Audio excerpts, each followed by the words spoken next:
Hello students, कैसे हो आप सभी।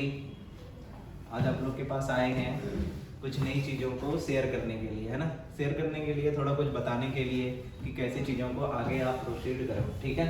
तो अभी जो मेनली हम बेसिकली बातें करेंगे, थोड़ा सा जो भी स्टूडेंट्स ने दे रखा है पेपर या जो देने वाले हैं उनके लिए थोड़ा है कुछ चीज़ें सजेशन है। इसके जो है आपका टॉपिक क्या रहेगा, आपका DRDO जो हम पढ़ने वाले हैं अभी टायर 2 पे थोड़ा फोकस करेंगे, ठीक है। आप सबको पता है कि टायर 1 का रिजल्ट्स आ चुका है, तो अभी जो हम यहाँ पे अब फोकस करेंगे सारी चीजें जो सबसे ज्यादा आप लोग भी अपना तैयारी करोगे किस पे बेसिक किसके लिए करोगे आप, टायर 2 के लिए, ठीक है। जैसा कि आप सबको पता चल गया है कि टायर 1 का जो रिजल्ट्स आया, टायर 1 का जो रिजल्ट आया ये देख के फील तो हो गया होगा कि कंपटीशन किस लेवल पे जा चुकी है। इतना तो पक्का पता चल गया होगा कि किस बेसिस पे जा रहा था। लेकिन आप सबके लिए हमें थोड़ी इस चीज के लिए खुशी मिलती है कि एक टेक्निकल स्टूडेंट अगर इतना स्कोर अगर कर रहा है तो उसका कहीं ना कहीं ये चीजें हेल्प आरआरबी के टाइम में कर देगा, इतना मुझे विश्वास है पूरा, ठीक है। तो आप लोगों ने इतना अच्छा स्कोर किया टायर 1 में, जिससे मैं बहुत ज्यादा खुश हूँ। बहुत सारे स्टूडेंट्स के ऑलरेडी हमारे पास फोन मैसेजेस ऑलरेडी आए हैं जिनका आपका CBT 1 जो हमारा टायर 1 है, ये पेपर्स बहुत सारे स्टूडेंट्स के निकल चुके हैं, ठीक है। उसके बाद अभी अब हमारा फोकस आप किस पे करोगे सबसे ज्यादा, टायर 2 पे, जहाँ पे हमारा टेक्निकल आने वाला है ना। टेक्निकल आने वाला है, यानी इस टेक्निकल पे अब हमारा अपना मेन कंसंट्रेशन रहेगा, फुल भर के हम स्टडी करेंगे टायर 2 पे। तो थोड़ा जो बात करने के लिए आए थे, इसे टायर 2 के लिए करने के लिए आए थे, क्या था टायर 2 पे थोड़ा ये चीज देखना। CBT 1 पे देख लिया तुमने कि कितने सारे कॉम्पिटिशन हैं। अब जो CBT 2 पे, इस पे भी जो कटअप जाएगा आपका बहुत तगड़ा कटअप जाने वाला है, ठीक है। हमें पता है कि इसका जो 100 आएगा, कितना मार्क्स के हैं हमारे, 100 मार्क्स के हैं, वो भी टाइम कितना है हमारा इसमें 90 मिनट, ठीक है। जब आप SSC JEE का देखोगे ना, SSC JEE में अपने को 200 करने होते हैं, टाइम होता है 120 मिनट, है ना। यानी कि उससे तो कहीं बढ़िया है इसका कि इसमें हमें टाइम्स मिल रहे हैं लिटिल बिट, 100 क्वेश्चंस के लिए 90 मिनट के अप्रॉक्स टाइम मिल रहा है, ये हमारे लिए थोड़ा बेनिफिशियल है। लेकिन एक बात ध्यान देना कि ये जो DRDO का जो टेक्निकल पेपर्स में आएगा हमारा 100 क्वेश्चन, ये क्वेश्चन SSC JEE के कंपैरिजन में थोड़ा टफ होगा, ये बात भी केयर रखना। हमेशा क्या होगा, थोड़ा डिफिकल्ट होंगे। इसके अंदर जो हमारा ये जो टेक्निकल रहेगा, इसके अंदर हमारा न्यूमेरिकल्स जो रहेंगे वो भी हमारा ये बढ़ाने वाला है, ठीक है। तो इस पे भी अपना फोकस करना, जो भी आप तैयारी कर रहे हो, तैयारी करेंगे जो इसके बेसिस पे ध्यान रखना कि अपने को न्यूमेरिकल्स कैसे लगाना है, और न्यूमेरिकल को मिस नहीं करेंगे, ये बात को भी ध्यान रखना है, ठीक है। जो भी स्टूडेंट्स हैं मैकेनिकल के, इलेक्ट्रिकल के, सिविल के, मैक्सिमम स्टूडेंट्स आपको पता है ऑलरेडी कि मैक्सिमम जो होंगे वो इलेक्ट्रिकल के और मैकेनिकल के होंगे। सिविल के लिटिल बिट कम स्टूडेंट्स होंगे इसमें, लेकिन फिर भी सिविल के स्टूडेंट्स हैं, ठीक है। एक बात को हमेशा ध्यान रखना कि इस दोनों चीजों पे तो अपने को करना ही करना है, 100% फोकस करना है।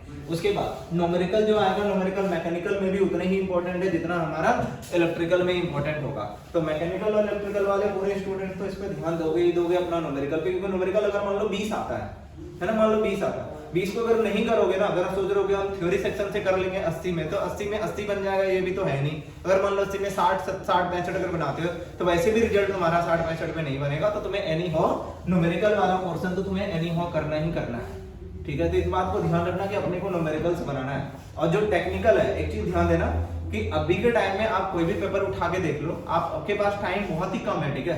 DRDO टायर 2 के लिए पेपर के लिए टाइम कम है आपके पास, तो हमेशा कोशिश ऐसे करके करो कि जिन्होंने कर रखा है पहले उस सारे सब्जेक्ट को एक बार क्लियर करो, ठीक है। मान लो कि जैसे मैकेनिकल के अपने के 12 सब्जेक्ट्स हैं, ठीक है।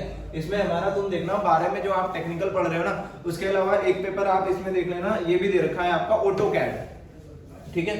ऑटोकैड से भी 1 to 2 मार्क्स के क्वेश्चंस पूछे हुए हैं या पूछ सकते हैं इससे 1 to 2 मार्क्स के, तो इस पे भी अपना ध्यान देना, ठीक है। उतना नहीं भी अगर करते हो तो जो चीजें आपका पहले 12 सब्जेक्ट से 12 में से जो स्ट्रॉन्ग है, कम से कम 8 सब्जेक्ट है ऐसे होने चाहिए जो आपके स्ट्रॉन्ग होने चाहिए, जहां से हमारा क्वेश्चन मिस नहीं होना चाहिए, ठीक है। लेकिन ऐसा नहीं कि 4 को हम छोड़ के चलेंगे, 4 को भी देखेंगे, लेकिन हम ज्यादा फोकस किस पे करेंगे, हमारा अभी 8 सब्जेक्ट ऐसे हैं जो स्कोरिंग वाले हैं, आप उस चीजों पे हमेशा ध्यान दो, ठीक है। आप जब प्रीवियस में देखोगे DRDO के पेपर्स में से, उसमें से अप्रॉक्स देखना FM से सबसे ज्यादा क्वेश्चंस हैं, तो आप FM में और SOM में देखना सबसे ज्यादा क्वेश्चंस हैं, तो इसमें FM SOM को, इस चीजों को तो दोनों को करके चलना ही चलना है, आप इसको छोड़ नहीं सकते, ठीक है, इस चीजों पे ध्यान देना। दूसरा रही बात मशीन डिजाइन की, देखना मशीन डिजाइन में लिटिल बिट थोड़े कम क्वेश्चन पूछे हैं, थ्योरेटिकल है, तो आप थ्योरेटिकल वाले पोर्शन जो रहेंगे उसको कर लेना एक बार, ठीक है। उसके बाद जो इलेक्ट्रिकल वाले स्टूडेंट्स हैं, इलेक्ट्रिकल वाले स्टूडेंट्स के लिए भी मैं बोल देता हूँ ये बातें कि जो आप क्वेश्चंस वगैरह एनालिसिस मैंने क्वेश्चंस का देखा था, तो उसमें बेसिक इलेक्ट्रिकल वाले जो क्वेश्चंस थे हमारा, जो नेटवर्क थ्योरी जिसे आप बोलते हो, उसमें से सबसे ज्यादा क्वेश्चंस रहेगा। तो आप उस चीजों पे एक बार बहुत अच्छे से दबा के 2 4 5 बार प्रैक्टिस कर लेना उसके क्वेश्चंस को, उसके सेट को आप लगा लेना, ठीक है। उसके बाद आप चीजों को देखना, मशीन तो आपको पता है मशीन है, मेनली मोटे मोटे 4 सब्जेक्ट जो बेसिक इलेक्ट्रिकल के होते हैं उसी चीजों पे आप अपना अच्छे से पकड़ बनाओ। कौन कौन सा? नेटवर्क थ्योरी, मशीन, उसके बाद पावर सिस्टम एंड मेजरमेंट। ये 4 सब्जेक्ट को आप वैसे भी दबा के कर लो इलेक्ट्रिकल के, तो आपका वैसे भी होने के चांसेस बहुत ज्यादा बढ़ जाएंगे। और मैकेनिकल सिविल के जो है वो एफएम सोम तो कॉमन रहेगा, वो तो करोगे ही। उसके साथ साथ मैकेनिकल वाले अपना प्रोडक्शन पे दबा के स्टडी करो। और जो सिविल वाले स्टूडेंट्स जो हैं, जो क्वालिफाई किए हैं, उनको भी बोल देता हूँ वो अपना स्वेल मैकेनिक्स वाला जो पोर्शन है उस पर थोड़ा अच्छे से कंसंट्रेशन करें और एनवायरनमेंट वाले पोर्शन पे। क्लियर? उसके बाद बीएमसी पे, क्योंकि बीएमसी इस बार आप देखना एसएससी जेईई के डेली में रेगुलर नहीं पूछा हुआ है बीएमसी, इस बार कम पूछे लिटिल बिट, हो सकता है इस वाले डीआरडीओ वाले पेपर में पूछ ले। उसके बाद एक और चीज, अगर न्यूमेरिकल पोर्शन आता है तो आप आरसीसी सबको भी छोड़ नहीं सकते, तो आरसीसी सबको भी आप एक बार करके देख के चले जाना, ठीक है। ओवरऑल मैं यही बोलूंगा, आप अच्छे से तैयारी करो।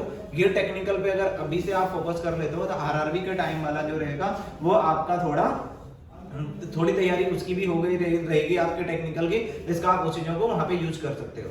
दूसरी चीज सीबीटी 1 में अभी आपने देख लिया किस बेसिस पे रहेगा, तो जो स्टूडेंट्स अभी से तैयारी करना भी चाह रहे हैं मैं उनके लिए भी ये चीज बता देता हूँ कि आप सीबीटी 1 के लिए, नॉन टेक्निकल के लिए अगर आप प्रिपेयर होते तो प्रिपेयर भी अच्छे से हो, जिसमें 75 से 80 नंबर हमारा इस तरह से रेलवे में आ सके आउट ऑफ 100, ठीक है।